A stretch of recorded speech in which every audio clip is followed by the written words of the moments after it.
Olá, pessoal! Quando alguém fala de criminosos perigosos que são presos por muitos anos, nós logo imaginamos bandidos adultos. Vocês sabem, alguém assustador, barbudo e tatuado da cabeça aos pés. No entanto, no longo da história da humanidade, já aconteceram vários casos em que criminosos muito jovens acabaram detrás das grades e passaram muitos anos na prisão. E não estamos falando de personagens de ficção ou dos quadrinhos, como Bane, por exemplo. Estamos falando de pessoas reais. Hoje mostraremos 10 crianças que cresceram na prisão. Vamos lá.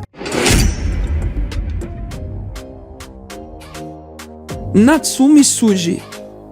Se você sabe pelo menos um pouco sobre a cultura dos animes, pode ser que já tenha ouvido falar de uma personagem chamada Nevada Tan. Não, ela não é uma heroína de um anime popular ou de algum quadrinho japonês, mas sim uma personagem muito conhecida na internet. No entanto, se você nunca ouviu esse nome e não tem ideia do que estamos falando, já explicaremos tudo. Em 2004, o Japão inteiro ficou chocado com um ataque brutal de uma estudante de 11 anos a uma colega da mesma idade. Durante muito tempo, o nome real da criminosa não foi revelado devido à sua idade, mas todos sabiam que no dia do crime a menina estava vestida com uma jaqueta com a inscrição Nevada. Daí o apelido Nevada Tan. Embora em declarações oficiais a polícia usasse o nome de Garota A para referir-se a ela. No entanto, um repórter de um dos canais japoneses acabou revelando por descuido o nome verdadeiro da menina, Natsume Tsuji. Por causa da brutalidade do ataque, o governo japonês chegou a considerar a redução da maioridade penal, mas no fim das contas, a Nevada Tan foi internada em um hospital psiquiátrico para um tratamento compulsório prolongado. Não se sabe se o tratamento funcionou ou não, mas depois que foi liberada em 2013, a menina e sua família mudaram o seu local de residência e desde então nunca se soube mais nada sobre ela.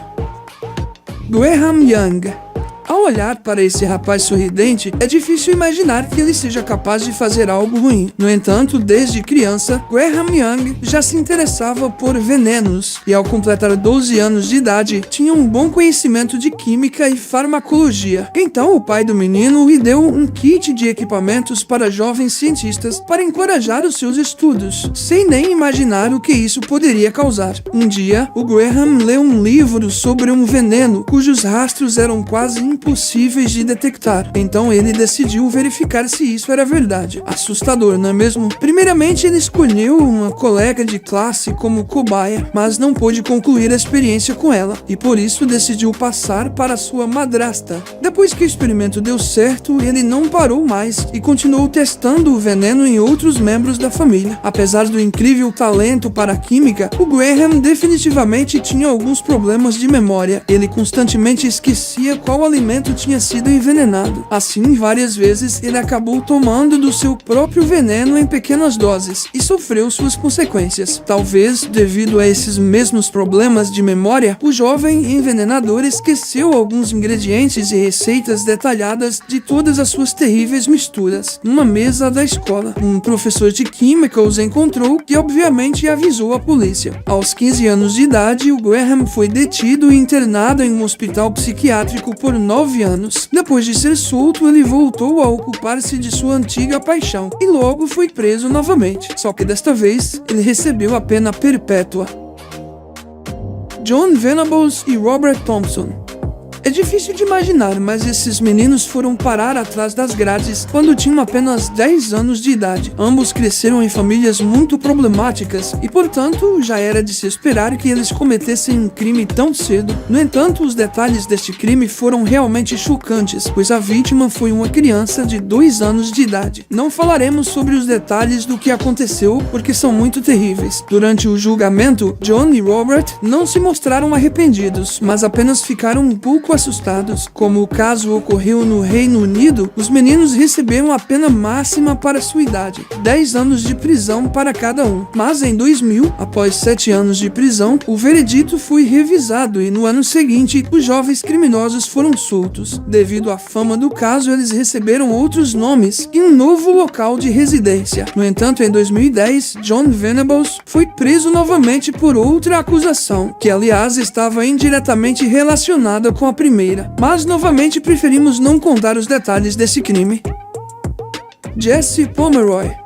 Agora voltaremos brevemente ao século XIX. Não vamos contar histórias sobre o misterioso Jack o Estripador. O próximo criminoso da nossa lista estava agindo do outro lado do Atlântico, nas ruas de Boston. Jesse Pomeroy nasceu em uma área pobre e sua família era bastante problemática. Por essa razão, ele não teve lá uma infância muito feliz. Talvez seja por isso que ele decidiu divertir-se de uma maneira terrível, zombando cruelmente das crianças mais novas. Seja como for, o Jesse foi detido e mandado a uma prisão correcional, de onde foi solto ao fazer 14 anos de idade. Ele quase que imediatamente voltou ao seu velho hábito, embora de maneira mais ampla. Ele foi novamente preso e levado a julgamento, onde foi culpado por seus crimes violentos. Apesar de que a acusação exigia que o adolescente recebesse uma pena de morte, o juiz não ousou assumir tal responsabilidade. No final, o criminoso de 16 anos foi condenado à prisão perpétua, em uma cela solitária. Atrás das grades, Jesse não gastou o seu tempo em vão. Ele aprendeu várias línguas, escreveu poemas e escreveu infinitos pedidos de perdão. No entanto, tudo isso não o impediu de tentar fugir da prisão mais de 10 vezes. Mas todas as suas tentativas falharam. Pomeroy passou toda a sua vida atrás das grades e morreu aos 73 anos.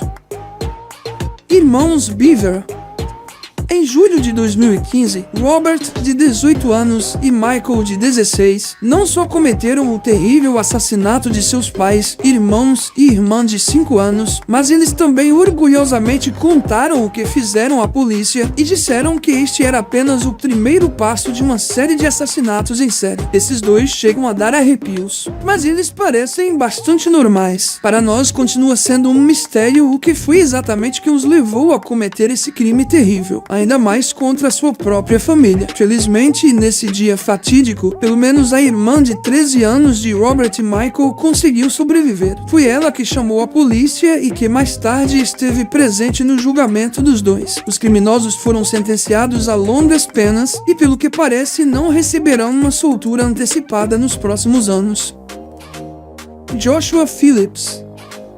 Os pais costumam dizer frases como "vai brincar ao ar livre" e "deixe de ficar tanto tempo no computador". Bom, nem sempre essas saídas ao ar livre podem terminar bem. Foi o que aconteceu com Joshua Phillips, que estava jogando beisebol com sua vizinha de 8 anos e, acidentalmente, segundo ele, bateu na cabeça dela com um taco. O acontecimento deixou Joshua tão assustado que ele, por algum motivo, decidiu não parar por ali. Quando a polícia e voluntários começaram a procurar pela menina desaparecida, o menino até se juntou a eles como um membro exemplar da comunidade. Ele só esqueceu de mencionar o que aconteceu. A busca não teve sucesso, apesar da grande recompensa oferecida em troca de qualquer informação sobre a menina. Talvez este caso ainda não tivesse sido resolvido se a mãe de Joshua não tivesse encontrado acidentalmente algumas evidências do crime no quarto do menino. Ela imediatamente reportou sua descoberta à polícia. O menino foi detido no mesmo dia na escola e ficou sob vigilância intensiva durante toda a investigação para que os vizinhos irritados não pudessem alcançá-lo. O tribunal condenou Joshua à prisão perpétua, sem o direito à liberdade condicional. Isso porque as leis do estado da Flórida na época proibiam a condenação à morte de pessoas menores de 16 anos. Hoje, Joshua Phillips tem 33 anos e ainda está sob custódia, embora seus advogados não desistam de tentar reverter o caso. Christian Fernandez.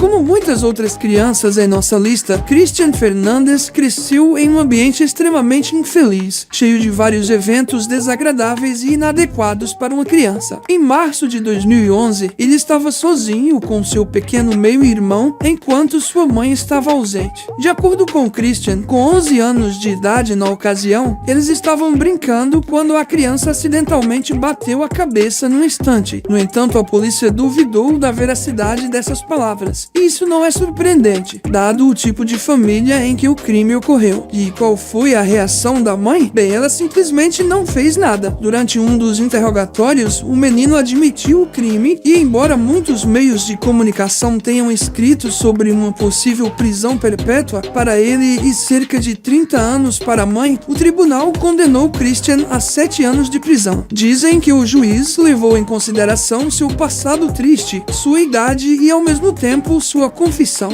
Quem sabe, talvez o garoto realmente possa se recuperar. Jordan Brown. Crimes terríveis são cometidos não só por crianças de famílias desfavorecidas. Por exemplo, a vida de Jordan Brown pode ser chamada de bastante feliz. Pai, madrasta, 2 irmãs mais novas, uma casa acolhedora e tudo o que um garoto de 11 anos precisa para viver bem. Uma manhã, antes de sair para o trabalho, o pai de Jordan pediu-lhe para arrumar o seu quarto, pois visitas chegariam em breve e Rocky, a madrasta do menino, estava grávida. Quando o pai saiu, tudo estava perfeitamente normal e Jordan e sua irmã foram para a escola logo em seguida, como de costume. No entanto, logo descobriram que antes de sair, o menino utilizou a espingarda juvenil que lhe foi dada de presente de Natal para atirar em sua madrasta. Os investigadores não conseguiram descobrir o motivo desse terrível ato. Talvez Jordan estivesse chateado com a obrigação de limpar a casa. Seja o que for, apesar da pouca idade, o menino foi condenado à prisão perpétua. No entanto, posteriormente, o caso voltou repetidamente ao tribunal e no final, em 2013, verificou-se que não havia provas suficientes para uma condenação. Após inúmeros recursos e críticas, o tribunal permitiu que Jordan Brown fosse solto e tentasse recomeçar a vida. Obrigado por assistir. Por favor, curta e compartilhe o vídeo em suas redes sociais. Estaremos de volta com você o quanto antes.